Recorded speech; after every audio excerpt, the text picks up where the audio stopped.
3 सलाम करताय. जिलेट घेऊन आलंय एक असं प्रॉडक्ट ज्यानं दाढी करण्याचे असंख्य अडथळे दूर करत आपल्यासाठी आणलंय एक परफेक्टली इंजिनियर्ड टूल जे देतं स्मूथ दाढी अगदी आरामात. चला तर मग तुम्ही सुद्धा व्हा अपग्रेड.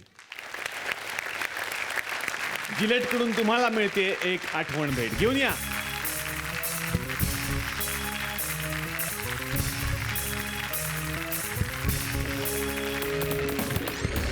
तर आता या मंचावरती आमंत्रित करूयात या नाटकांच्या दिग्दर्शकांना. नाटक अतिथी देवो भवचे दिग्दर्शक आहेत विजय केंकरे. जोरदार टाळ्या त्यांच्यासाठी.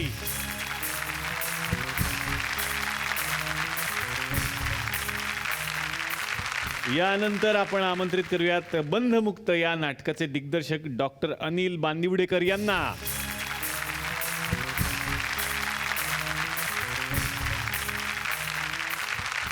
नाटक ओ मेरा पिया घर आयाचे दिग्दर्शक आहेत प्रसाद खांडेकर, पण ते इथे आत्ता उपस्थित नाही आहेत. जोरदार टाळ्या त्यांच्यासाठी झाल्या पाहिजेत. आता या तीनही नाटकांच्या निर्मात्यांना आपण या मंचावरती आमंत्रित करूयात. अतिथी देवो भव च्या निर्मात्या कल्पना कोठारी. जोरदार टाळ्या त्यांच्यासाठी.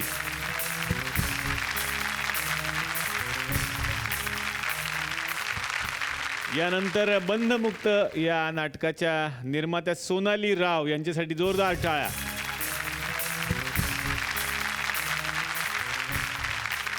आणि आता आमंत्रित करूयात नाटक ओ मेरा पिया घर आयाचे निर्माते डॉक्टर अतुल डोंगरे यांना.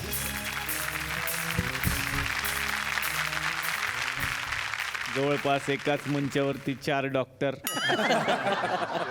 एखादं शिबिर होऊन जाऊ द्या आज. तर सुरुवात करतोय आता केंकरे सरांपासून. सर, दर महिन्याला तुम्ही आमच्याकडे येता एक नवीन सरप्राईज घेऊन, तसंच या वेळेला सुद्धा घेऊन आलाय. काय सांगाल या नव्या नाटकाबद्दल? अतिथी देवो भव हे पूर्णपणे एका अर्थाने करमणूक करणारं नाटक नाही, तर त्याच्यात एक छोटासा संदेश आहे की आपल्याला एखादा माणूस जसा आहे असं बाह्य रूपावरून वाटतं तसं आपण गृहीत धरतो, पण जो तसा नसला तर काय होईल या विषयीचं ते वैभव परबने लिहिलेलं नाटक आहे. आणि ते जाता जाता तुम्हाला चटका लावून जातं एवढं मात्र नक्की. वा वा. आता येणार आहे डॉक्टर अनिल बांदिवडेकर यांच्याकडे. बंधमुक्त हे खरं तर अतिशय आत्ताच्या काळाशी निगडीत असलेलं नाटक आहे. म्हणजे मुळात हे नाटक सगळ्यांना ऑन टोजवर ठेवणार आहे. आणि हे नाटकाचं मला खूप मोठं वैशिष्ट्य वाटतं. लोकांना विचार करायला आणि लोकांच्या घरापर्यंत जाणारं हे नाटक आहे. वा वा. निर्मात्यांकडे आता येणार आहे कल्पना कोठारी. हे नाटक म्हणजे असं घराघरात घडणारं, कारण सगळ्यांकडेच पाहुणे येतात. पण या नाटकातून नाटकामध्ये एक खूप सुंदर गोष्ट दडले. एक मुलीचं आणि वडिलांचं नातं त्याच्यामध्ये आहे. वा वा. सफरचंदाचे काप नीट परतल्यानंतर त्यामध्ये दालचिनी पूड आणि मध घालून पुन्हा नीट परतून घ्यावं. बटर लावलेल्या ब्रेडवर सफरचंदाचे तुकडे, बदामाचे तुकडे, टुटी फ्रुटी, डार्क चॉकलेट आणि मीठ घालून दुसरा ब्रेडचा तुकडा त्यावर ठेवून वरच्या बाजूला बटर लावून घ्यावं. एका बाउलमध्ये स्ट्रॉबेरी सिरप आणि क्रीम घालून सॉस तयार करून घ्यावा. तयार सँडविच पॅन मध्ये बटरवर ग्रिल करून घ्यावं आणि स्ट्रॉबेरी सॉस बरोबर सर्व्ह करावं.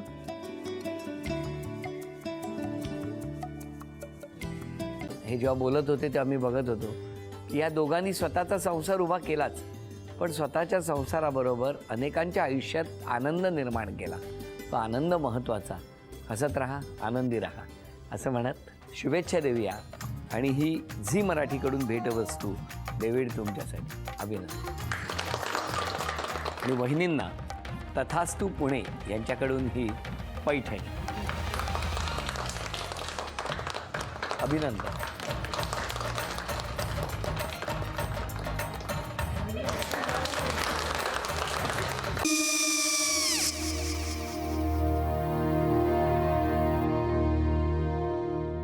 काय गो? हा काय झालं? काय झालं? काय काय आले, मी निकाल लावून आली. हो, पण तिची आईच काय बोलली? तिला वाटलं का सगळ्या निशाने आपल्या चुका कबूल केल्या का? आई, मी चांगलं सुनावून आली आहे. त्या तिची बाजू घेत होत्या, पण मी लक्ष दिलं नाहीये. खूप झालं आता. चांगुलपणा खूप झाला. मऊ दिसलं ना की कोपऱ्याने खणतात ना माणसं, ते असं. अगो पण आईच म्हणली काय तिची, पटला काय तिका? मला माहिती नाहीये. आई मी तुम्हाला नंतर फोन करते. हो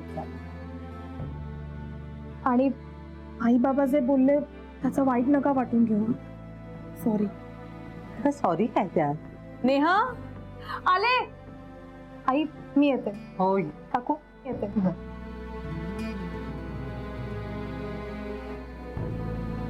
सावकाश जाग. हो हो. मग काय काकू, कधी उडवता लग्नाचा बार? बघूया.